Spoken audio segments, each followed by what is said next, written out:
Good morning, students. Hope you will be fine. And जो physics की कल worksheet दी थी आपको वो आपने सॉल्व कर ली होगी. वैसे किसी का कोई डाउट अभी तक हमें नहीं मिला. Today the remaining portion of chemical reaction and equation. Topic is redox reaction. आज हमें redox reaction के बारे में पढ़ना है. इससे पहले टाइप्स ऑफ केमिकल रिएक्शंस हम पीछे जब ये टॉपिक शुरू किया था उस समय करा चुके हैं. उसमें ये topic a little bit portion of chemical reaction and equation is related to redox reaction. So redox, इस टर्म को समझने से पहले हमें ऑक्सीडेशन और रिडक्शन के बारे में देखना होगा. Let's see what is the meaning of oxidation. देखो ये जो टर्म है ऑक्सीडेशन ये कैसे निकल करके आई होगी जब वैज्ञानिकों ने या जो साथ थे कि आपने देखा कि जो एलिमेंट्स हैं there are 120 elements in the periodic table which are categorized into 3 category: metal, non-metal and metalloids. तो मेटल यदि किससे क्रिया करे, ऑक्सीजन से क्रिया करती है तो उस रिएक्शन को क्या कहते हैं? ऑक्सीडेशन रिएक्शन कहते हैं. Now let's see what is the concept of oxidation. यहां हम बात कर रहे हैं ओल्ड कॉन्सेप्ट की. ध्यान रखना, ये जो अभी मैं आपको ऑक्सीडेशन के बारे में बता रहा हूं, this is the old concept. क्या है definition? Addition of oxygen is termed as oxidation. Addition of oxygen, यदि किसी भी सब्सटेंस के अंदर, किसी भी एलिमेंट के अंदर ऑक्सीजन जुड़ जाए तो उस टर्म को हम क्या कहते हैं? ऑक्सीडेशन कहते हैं. या in the aspect of hydrogen, that is removal of hydrogen, is also termed as oxidation. Example देखेंगे इसका. When hydrogen reacts with oxygen to form water, this is the balance equation. जब हाइड्रोजन यानी 2 मोल hydrogen के 1 मोल oxygen से क्रिया करते हैं तो 2 मोल क्या बनता है? पानी बनता है. This is the example of oxidation. Another one, 2 mg plus O2 is equal to 2 MgO. Magnesium ribbon को जब हम oxygen in the presence of oxygen burn करते हैं तो मैग्नीशियम ऑक्साइड बनता है. These are the example of oxidation. Now reduction,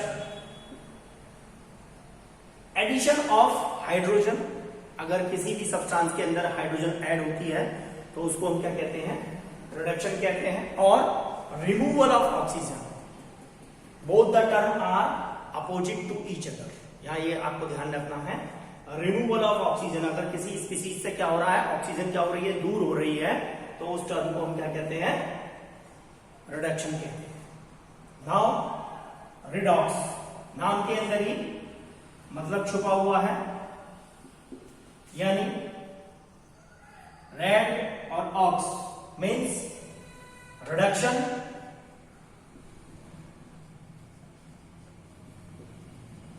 as well as oxidation.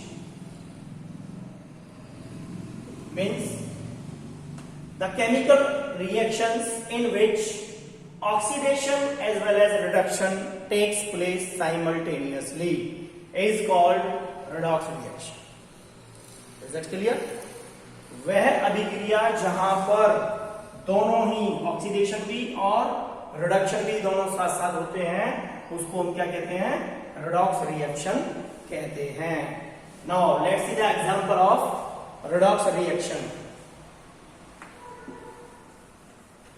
Redox reaction देखिए, CuO plus H2 it gives Cu plus H2O।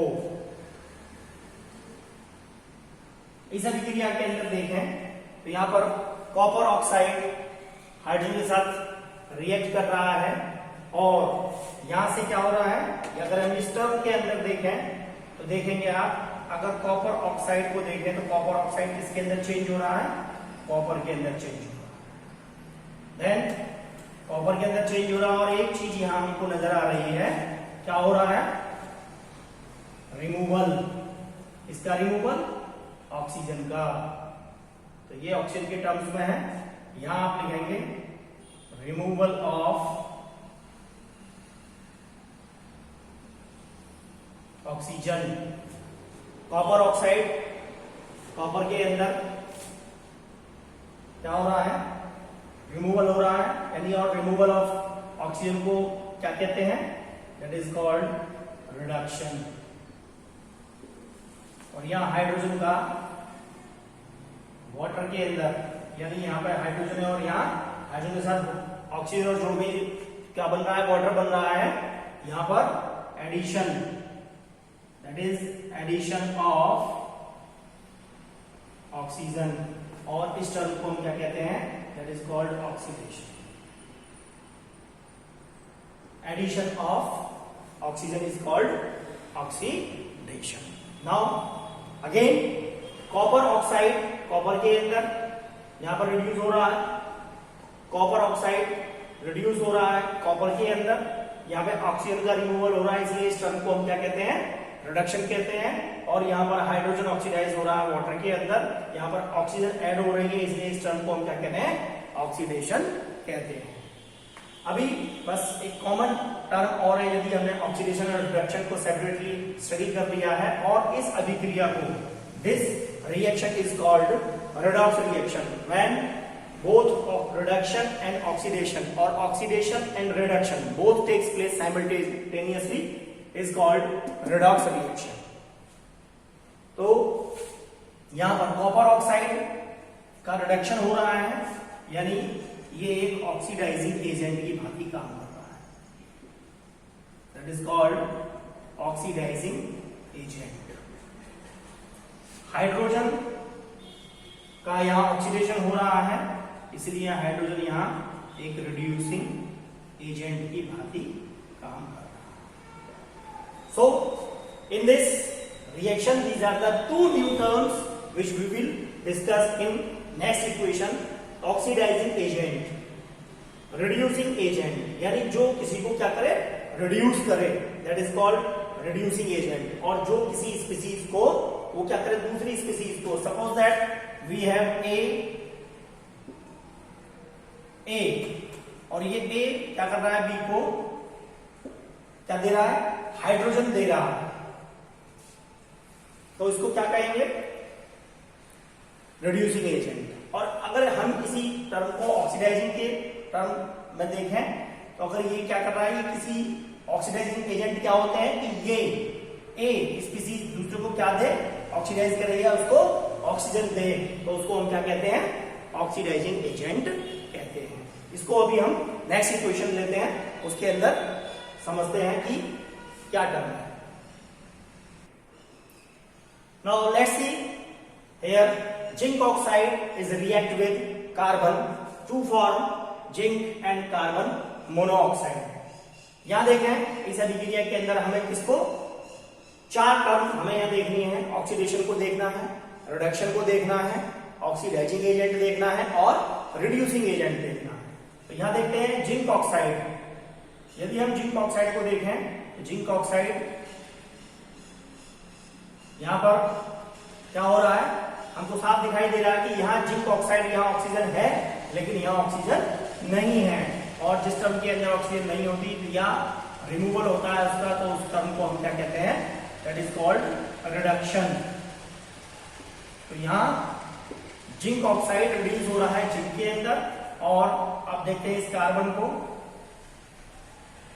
यहां देखें carbon, और यहां देखें कार्बन मोनोऑक्साइड, यानी यहां क्या हो रहा है, that is addition of oxygen,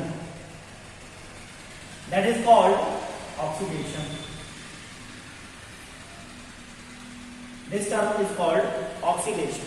In this reaction, zinc oxide reduced to zinc, that is called reduction, and carbon is oxidized to carbon monoxide, that is called oxidation. अभी मैंने आपको बताया जिंक ऑक्साइड यानी जिसका रिडक्शन होता है वो एक अच्छा ऑक्सीडाइजिंग एजेंट होता है, that is ऑक्सीडाइजिंग एजेंट, और इसका ऑक्सीडेशन होता है वो एक अच्छा रिड्यूसिंग एजेंट होता है। Is that clear? उम्मीद है कि ये टर्म रेडॉक्स रिएक्शन आपको समझ आ गया होगा। ये बहुत एग्जाम के पॉइंट ऑफ व्यू से इंपॉर्टेंट रिएक्शन है। एग्जाम में इससे रिलेटेड क्वेश्चंस काफी पूछे जाते हैं, जहां पर आपको ऑक्सीडाइजिंग एजेंट पूछा जा सकता है, रिड्यूसिंग एजेंट, इनकी डेफिनेशन भी, रिडक्शन और ऑक्सीडेशन। तो ऑक्सीडाइजिंग जो किसी दूसरे को क्या कर रहा है, ऑक्सीडाइज यानी उसको क्या दे रहा है, दूसरा रिड्यूसिंग एजेंट क्या दे रहा है, दूसरे को रिड्यूस कर रहा है, ये दूसरे को क्या कर रहा है, ऑक्सीडाइज कर रहा है। Clear? Now this is the old concept about redox reaction. Now let's see what is the modern concept. तो modern concept के लिए हमें क्या देखना है, modern concept is based upon the modern concept. It is based upon the number of electrons. क्या होता है, नंबर ऑफ इलेक्ट्रॉन्स, जिसके अंदर इलेक्ट्रॉनों की कमी होती है उसको क्या कहते हैं, ऑक्सीडेशन कहते हैं, और जिसके अंदर इलेक्ट्रॉन क्या होते हैं, बढ़ते हैं, उस प्रोसेस को हम क्या कहते हैं, रिडक्शन कहते हैं। Let's see about the oxidation and reduction on behalf of the modern concept. Modern concept of oxidation and reduction.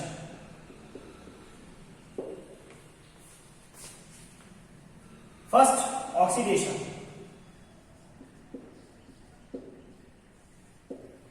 Let's see the example, sodium. As you know, the atomic number of sodium is 11 and the electronic configuration is 281. It has one electron in its outermost shell.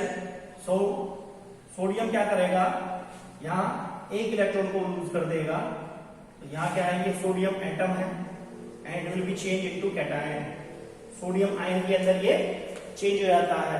तो यहाँ क्या हो रहा है, यहाँ पर number of electron यदि हम देखें, दीज आर 11, वेयर एज एक इलेक्ट्रॉन यहाँ से लूज कर दिया, तो number of electron in sodium ion is equal to 10, and this is the oxidation. Means क्या कहेंगे आप, loss of electron is termed as oxidation, or opposite, because we know very well that oxidation and reductions both are antagonistic to each other. reduction के case में क्या होगा, gain of electron, reduction gain of electron। Example देखें, यहां भी आपका मैं लिख देता हूं लॉस ऑफ इलेक्ट्रॉन, यहां जाएगा आपका gain of electron. Chlorine atomic number 17, electronic configuration 287।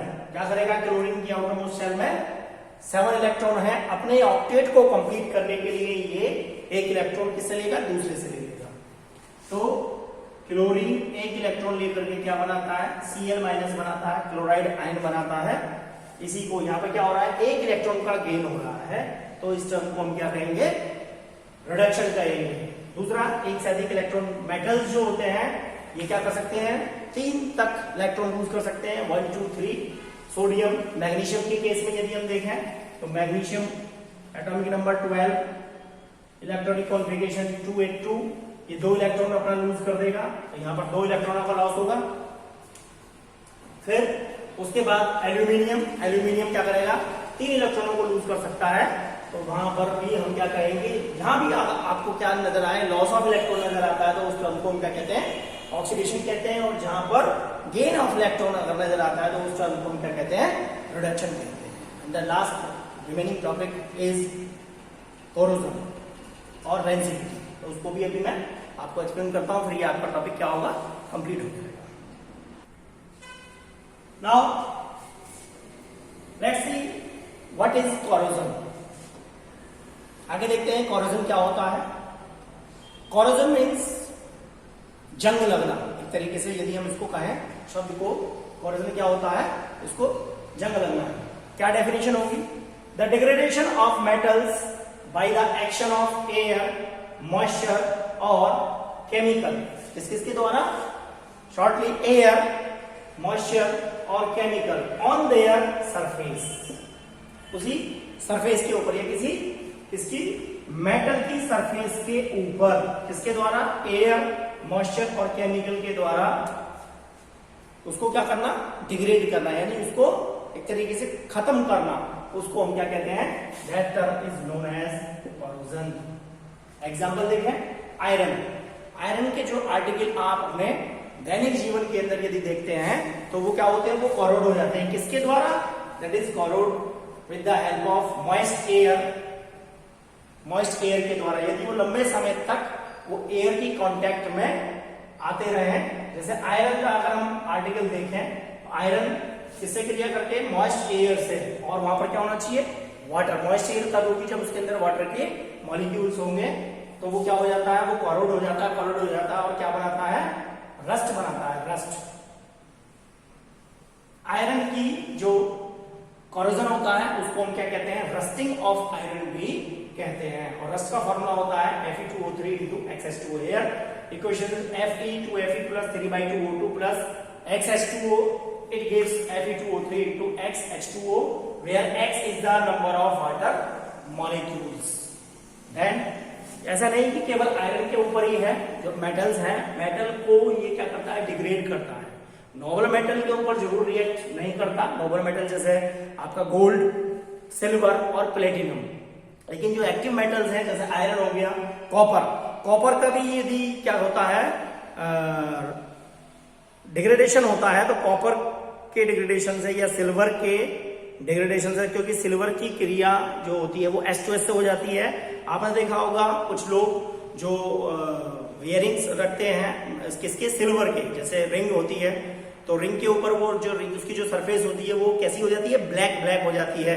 तो वो नेचर के अंदर क्या होता है, hydrogen sulphide 2Ag plus H2S is equal to क्या बनाता है, 2AgS प्लस H2, हाइड्रोजन निकलती है, यानी Ag, 2AgS नहीं करके इसको बैलेंस करेंगे, क्या होता है, सल्फर Ag2S। सिल्वर सल्फाइड की लेयर उसके ऊपर क्या हो जाती है, जैसे ये अगर क्या हो, चांदी का बना हुआ है, तो इसके ऊपर ये इसकी जो सरफेस होगी वो कैसी हो जाएगी, ब्लैक हो जाएगी, यानी वहां जो फॉर्मेशन होती है वो सिल्वर सल्फाइड की फॉर्मेशन के कारण से ये जो सरफेस होती है क्या हो जाती है, ब्लैक हो जाती है। नेक्स्ट अभी देखते हैं रेंसिडिटी क्या होती है। Rancidity, students, now how we can prevent of rusting of iron. अगर जंग लग जाती है लोहे के ऊपर, तो हम उसको किस तरीके के द्वारा प्रिवेंट कर सकते हैं।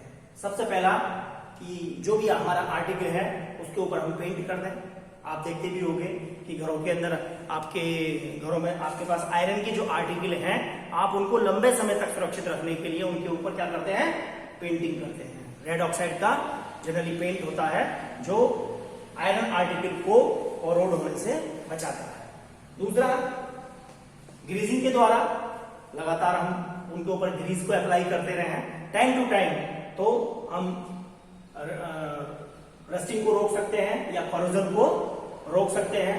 तीसरा है गैल्वेनाइजेशन, यानी गैल्वेनाइजेशन में क्या होता है, जिंक की लेयर, हम उस आर्टिकल के ऊपर जिसको हमें क्या करना है, प्रिवेंट करना है, उसके ऊपर जिंक की लेयर चढ़ाने को हम क्या कहते हैं, गैल्वेनाइजेशन कहते हैं। एंड टिन प्लेटिंग और क्रोमियम प्लेटिंग, जस्ट जैसे जिंक की लेयर चढ़ाई जाती है, ऐसी जिस आर्टिकल को हमें क्या करना है, कोरोड होने से बचाना है, उसके ऊपर टिन की और क्रोमियम की क्या करते हैं, लेयर को चढ़ा देते हैं।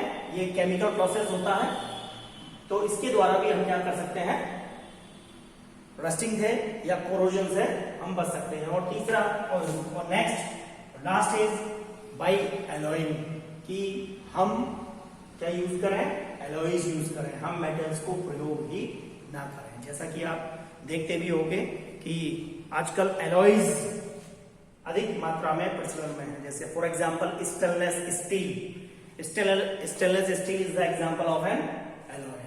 Now our last topic is rancidity. क्या होती है rancidity? The oxidation of oils or fats, यानी किसका ऑक्सीडेशन, ऑयल और फैट का जो ऑक्सीडेशन होता है, और उस ऑक्सीडेशन के कारण से वो जो आर्टिकल है, जो या फूड स्टफ्स है, उसके अंदर क्या आ जाती है, बैड स्मेल और बैड टेस्ट उसके अंदर प्रोड्यूस हो जाता है, उसको ही हम क्या कहते हैं, रेंसिडिटी कहते हैं। ऑक्सीडेशन ऑफ ऑयल्स और fats in A food resulting into a bad smell and bad taste is called rancidity. ठीक है जी, उसको हम क्या कहते हैं, रेंसिडिटी कहते हैं। नाउ मेथड्स, क्या क्या मेथड है, कौन कौन से मेथड के द्वारा हम रेंसिड होने से बच सकते हैं। सबसे पहला है आपका बाय एडिंग एंटीऑक्सीडेंट्स, तो हम उसके अंदर क्या मिला दें, जिसके कारण से उसका ऑक्सीडेशन हो रहा है, तो उस ऑक्सीडेशन को रोकने के लिए हम उसमें क्या अप्लाई कर दें, एंटीऑक्सीडेंट्स को अप्लाई कर सकते हैं। दूसरा वैक्यूम, हम उसको क्या करें, वैक्यूम के अंदर रख दें, वैक्यूम पैकिंग, उसकी जो पैकिंग करें वैक्यूम वाली हो, इसके द्वारा भी हम रेंसिडिटी से बच सकते हैं। और दूसरा हम उसको क्या रखें, रेफ्रिजरेटर के अंदर, जो भी फूड स्टफ है उनको हम कहां रखें, रेफ्रिजरेटर के अंदर हम उसको स्टोर कर सकते हैं। तो these are the methods by which we can prevent rancidity. अब एक वर्ड आया आपका एंटीऑक्सीडेंट्स, तो नेचर के अंदर जो एंटीऑक्सीडेंट्स है, दैट इज ब्यूटाइलेटेड हाइड्रोक्सी और ऑक्सी एनिसोल, जिसको हम क्या कहते हैं, BHA, butylated hydroxy oxy anisole, this is the antioxidants. So students, this is your complete chapter. यहां आपका chemical reaction and equation totally complete होता है।